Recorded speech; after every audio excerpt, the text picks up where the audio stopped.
It was supposed to be unstoppable. A modern Russian steamroller crashing through Ukraine, overwhelming defenses with sheer mass, forcing Europe to watch from the sidelines as Putin rewrote the balance of power by force. That was the plan. That was the theory. And that theory has now collapsed in real time. What the world is witnessing in Ukraine today isn't just a stalled invasion. It's one of the most embarrassing military performances of the modern era. A once feared army grinding itself down, bleeding enormous numbers of men and machines, all in exchange for territory, so small it barely shows up on a map. And the proof isn't speculation or propaganda. It comes straight from a recent report by the Center for Strategic and International Studies, SIZE, which lays out just how badly Russia's war has gone off the rails. Before we go any further, here's a quick question I want you to think about as you watch. If a modern army can't advance faster than soldiers did more than 100 years ago, is that still an army or is it already collapsing? Drop your answer in the comments as we go. Because according to SIZE, Russia's rate of advance in Ukraine is so slow that it hasn't been seen since World War I, not World War II, not Korea, not Vietnam. World War I, trench warfare, mud, barbed wire, and human waves walking into machine guns. That's the historical benchmark Russia is now failing to beat. Across multiple active fronts, Russian forces are advancing at a rate of between 15 and 70 meters per day. Let that sink in. On the high end, that's roughly the length of half a football field. On the low end, it's less than the distance from your front door to the street. This is not momentum. This is paralysis. And yet, Russia is paying a horrific price for even those microscopic gains. Nowhere is this more obvious than the fight for Pokrovsk. After the fall of Avdiivka in early 2024, the Kremlin believed it had finally cracked Ukraine's defensive belt in Donetsk. Pokrovsk was supposed to be the next domino, a key logistics hub, a transportation artery. Take Pokrovsk, and the Eastern Front would unravel. So Russia did what it always does. Glide bombs rained down on the city. Entire neighborhoods were flattened. Drones swarmed overhead. Artillery pounded relentlessly. Infantry assaults followed wave after wave, built around the belief that if enough bodies were thrown forward, Ukraine would eventually break. But it didn't. According to SIZE, since Avdiivka fell, Russia has advanced less than 50 kilometers toward Pokrovsk in nearly 2 years of fighting. That works out to about 70 meters per day, the very top end of Russia's miserable advance rate. And even after all that time, all that blood, Pokrovsk still isn't fully captured. Ukrainian forces continue to hold the northern part of the city, turning what was supposed to be a breakthrough into a grinding stalemate. And Pokrovsk is an exception. It's the pattern. Take Chasiv, smaller, less symbolic, but strategically critical as a defensive node. Russia shifted focus there in early 2024 and has repeatedly claimed success. But the reality on the ground tells a different story. After 2 full years of fighting, Russian forces have advanced about 10 kilometers in that sector. That's an average of 15 meters per day, the slowest pace recorded anywhere along the front. That rate is almost surreal. Soldiers are dying in large numbers to capture ground measured in footsteps. In the Kupiansk sector of Kharkiv Oblast, the story barely improves. Since late 2024, Russia has advanced roughly 9.5 kilometers, averaging about 23 meters per day. Once again, Moscow has declared victories that don't survive contact with reality. Claims of captured settlements are followed by weeks or months of continued fighting, exposing how hollow Russia's progress really is. There's only one sector where Russia has moved faster, near Heliopol in Zaporizhia. There, advances of around 297 meters per day have been recorded. But even that success raises a bigger question. How long can that pace last before Ukraine applies the same defensive formula that has already broken Russia everywhere else? And this is where the comparison becomes truly humiliating. SIZE didn't just measure Russia against modern wars. It measured Russia against history. During the Battle of the Somme in World War I, one of the bloodiest and most futile battles ever fought, Allied forces advanced about 80 meters per day. That battle cost tens of thousands of lives, including 57,000 British casualties on a single day. And yet, Even that Hell's Cape produced faster movement than Russia is managing now. During World War II, following the siege of Leningrad, Soviet forces advanced roughly 1 kilometer per day. In World War I's Battle of Galicia, Russian troops advanced 1.5 kilometers per day. Even Ukraine, when it counter-invaded Russia's Kursk region, advanced at 1.25 kilometers per day, faster than Russia has managed across almost every major front in Ukraine since the early weeks of the invasion. That comparison should haunt the Kremlin. Russia isn't just losing ground slowly. It's proving that its entire way of war no longer works. The tactics, the doctrine, the assumptions about mass and momentum, all of it is failing in front of the world's cameras. And we haven't even talked about what Russia is losing to gain those few meters. The manpower, the armor, the artillery, and the strategic consequences that follow. If this is the kind of deep breakdown you want more of, make sure you're subscribed now. We cover what the headlines miss and where the war is actually heading. The story of Russia's grinding failure doesn't end with slow advances. In fact, it gets far worse when you look at the human and material cost behind every single meter. Russia's steamroller isn't just stalled. It's hemorrhaging soldiers faster than it can replace them, tanks faster than it can repair them, and morale faster than anyone in the Kremlin can measure. Ukraine's use of drones, precision strikes, and highly adapted defensive operations has turned numerical superiority into a liability. Russian units, once confident that overwhelming manpower would force victories, are now trapped in lethal funnels where every forward step comes at staggering cost. According to multiple Ukrainian and Western reports, Russia is losing tens of thousands of soldiers per month, a figure that dwarfs casualties in previous conflicts like Afghanistan or Chechnya. And it's not just numbers, it's the nature of the casualties that is striking. The wounded-to-dead ratio, a basic metric for measuring a military sustainability, has flipped catastrophically. Modern armies typically see far more wounded than dead, allowing recovery and redeployment.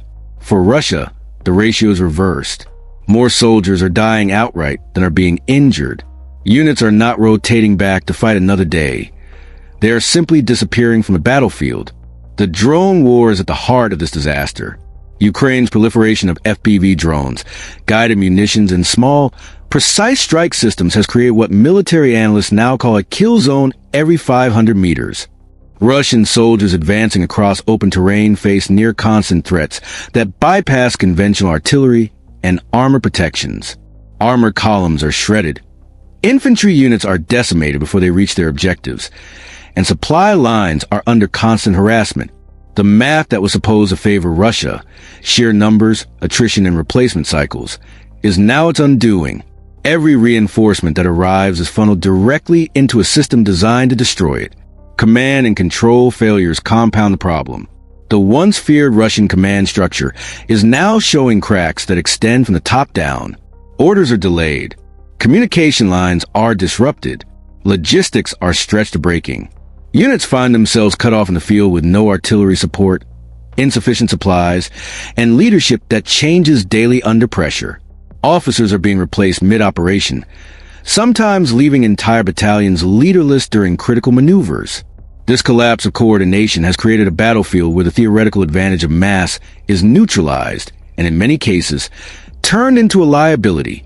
Russia's heavy losses aren't confined to manpower alone. Armored vehicles, tanks, and artillery pieces are being destroyed faster than repair units can restore them. Western intelligence sources have documented entire tank battalions being rendered combat ineffective within weeks of deployment. Advanced missile systems, supplied in the hope of breaking Ukrainian defenses, are being neutralized or captured. Equipment that was supposed to guarantee Russia's dominance is instead being turned into propaganda victories for Ukraine. The psychological toll on soldiers is immense. Letters, videos, and intercepted communications show Russian troops demoralized, fearful, and questioning orders that will likely lead them to death with no meaningful gain. Meanwhile, Ukrainian defenses grow smarter, more mobile, and more lethal. Units anticipate Russian movements using drones, electronic warfare, and real-time reconnaissance. Artillery coordinates are adjusted dynamically, ambush points are prepared in advance, and frontline positions are constantly rotated to avoid predictable patterns. Even inexperienced Ukrainian recruits are being trained to operate drones and loitering munitions effectively, creating an ever-present threat that makes traditional Russian advances suicidal. The battlefield has shifted from a test of brute force to a chessboard of precision, speed, and adaptability, and Russia is losing every move. And yet, the Kremlin persists. Putin's orders demand continued aggression despite catastrophic losses. Soldiers are thrown into meat grinder operations with minimal support, creating headlines of advancement measured in meters while bodies pile up. International observers note that the rate of Russian attrition is now unsustainable. Morale in elite units has plummeted. Conscripts are deserting or surrendering in alarming numbers, and Russia's capacity to maintain even the current pace is shrinking every day. The civilian cost is also staggering. Entire towns and villages along the front lines have been decimated. Infrastructure is destroyed. Logistics fail not only for military but for civilians who remain trapped in combat zones. Ukrainian resilience, combined with Russian overreach, is creating a war of attrition that Russia cannot win. Size and other analysts warn that if this pattern continues, Russian forces may collapse across multiple sectors simultaneously, leaving swaths of territory effectively uncontested. And it's not just the battlefield. The symbolic and political implications of this grinding failure are immense. Russian losses are broadcast, both domestically and internationally, undermining the Kremlin's narrative of strength and inevitability. Veteran commanders are being purged or sidelined, creating internal instability. The morale crisis isn't only at the front, it's within the command circles of Moscow itself. In short, the Russian military is crumbling under its own weight, unable to convert men and material into meaningful victories. Ukraine's combination of drones, precise artillery, and adaptive tactics has turned every meter of Russian ground gained into a battlefield victory for Ukraine, and every step forward for Moscow is a step into a growing abyss. And now, the question becomes inevitable. How long can Russia sustain this campaign before the front lines collapse entirely? Will Moscow's military machine endure, or has Putin's war entered a terminal phase from which it cannot recover? The Russian military's grinding collapse isn't just numbers on a page. It's a living, breathing disaster unfolding in real time.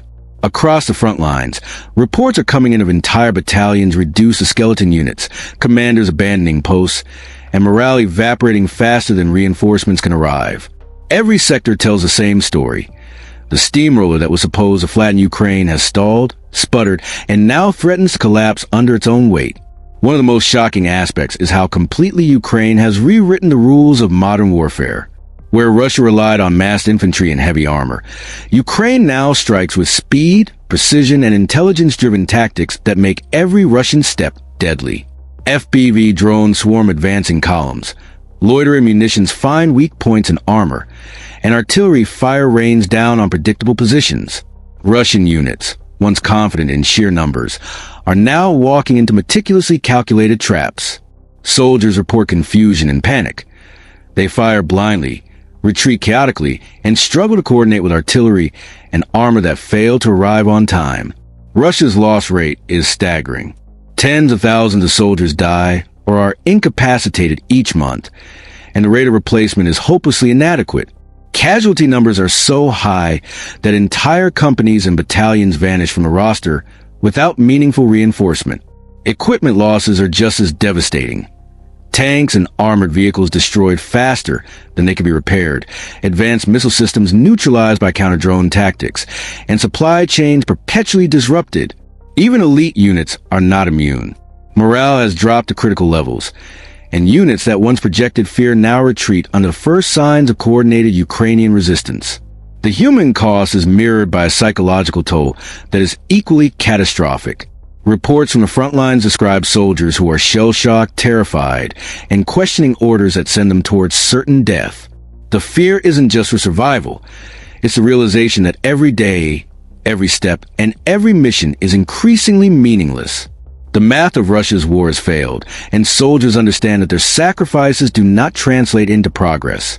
Entire columns have been abandoned mid-march, wounded soldiers left behind, and the so-called strategy of attrition has turned into mass attrition against themselves. Ukraine's asymmetric tactics compound the problem. Reconnaissance drones, one supplemental, now dominate the battlefield. Ukrainian units know where Russian forces are at all times, adjusting artillery ambushes and counterattacks with surgical precision. Troop movements that might have gone unnoticed in previous conflicts are now tracked, cataloged, and destroyed.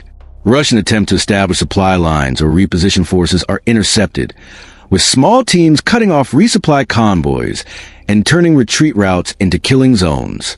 Every action becomes a calculation between risk and survival, and in that calculus, Russia is failing constantly. The political and symbolic implications are devastating. Domestically, Putin's narrative of strength is unraveling. Losses are too visible, too obvious, and Russian propaganda cannot fully mask the scale of failure. Commanders are purged, reshuffled, or scapegoated, creating instability not just on the battlefield, but within Moscow itself. Strategic blunders are amplified for the world to see, and allies question whether Russia can sustain a campaign it has already proven incapable of executing. Meanwhile, Ukrainian forces are gaining confidence. Each failed Russian offensive reinforces Ukraine's ability to anticipate, adapt, and strike back. The longer the stalemate continues, the more momentum shifts. Russian units in disarray are now predictable targets. Each tactical victory for Ukraine is compounded by a strategic collapse for Russia. Supply lines severed, morale shattered, and reinforcements funneled into a system designed to break them. Analysts warn that if Russia cannot adapt quickly, the front lines risk a cascading collapse, with multiple sectors potentially folding in rapid succession. And yet, the Kremlin pushes on. Orders demand continued aggression, and soldiers are thrown into lethal operations with minimal support. Units are fragmented, morale is low, and the machinery of war groans under the strain. Putin's reliance on outdated strategies, combined with overestimation of numerical advantage, has created a battlefield where human lives are expendable and progress is measured in mere meters. The result? A military that looks formidable on paper but crumbles in reality. The special military operation has become a grinding failure that exposes every weakness.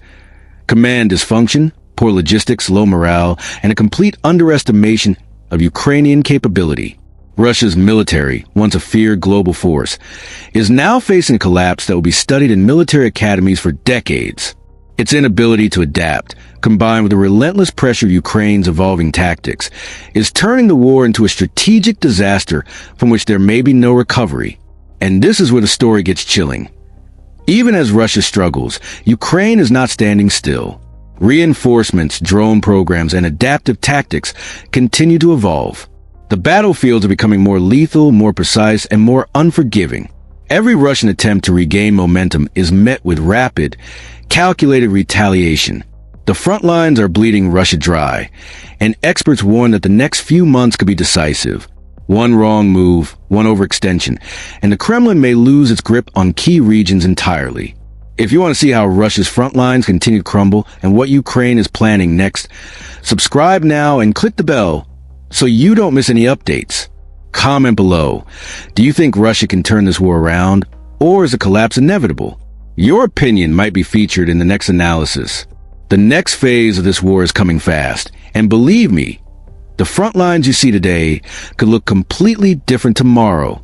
The collapse is accelerating, and the question is not if Russia will lose, but how catastrophic the defeat will be.